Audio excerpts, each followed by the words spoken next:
Good afternoon, everyone. Andrew Smith from Royal LePage Kelowna. Welcome to Coffee with Andy for it's Wednesday, March 12th. Really sorry we're a day late.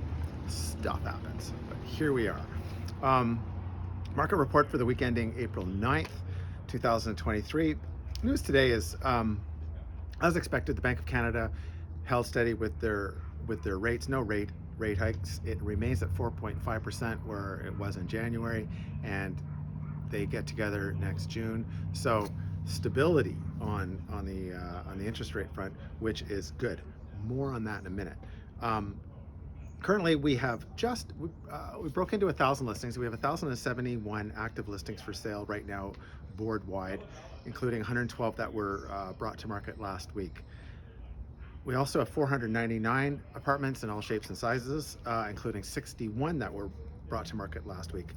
These numbers need to be higher. We need more supply. We need more houses for sale. We need to see more signs. We just don't have enough. And people obviously don't want to move because if I sell, where do I go? And I really have no answer for that. There just isn't there just aren't a lot of houses for sale. People are gonna buy and sell when they need to buy and sell. There's not a lot of speculating. People are staying put, staying in their caves. We started the month last week kind of slow. We had 34 residential sales board wide and an additional 25 apartments selling. 25. I'm tired of calling it the new normal. We're going to call it the old normal. That's what it used to be. 30-40 sales, 20 to 30 condos. It's kind of, we've all kind of adjusted to it.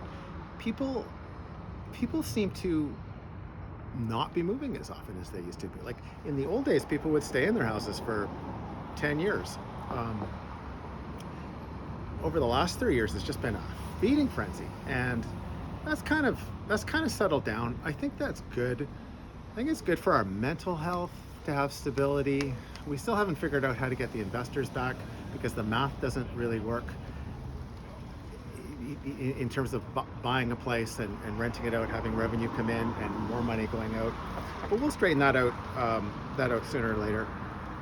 There's a lot of external factors going on, obviously with a fear of recession. There's energy costs going up. There's food costs going up. But these pressures have always been around. When the real estate market kicks in, no one really cares about these things. People buy and sell houses between Christmas and New Year's if they need to or if they see a deal. But these days people are just kind of hanging out in their caves again. So what that means is talks like this aren't really all that interesting. Numbers are the same, but I think it's kind of pleasant to not have the fluctuations, explaining why markets are going to go up and they're not going to go up for always, forever, and not having to explain when they're going down. They're not going to continue to go down all that far. Average sale price is $1.1 million for a residential and $477,000 for the average apartment.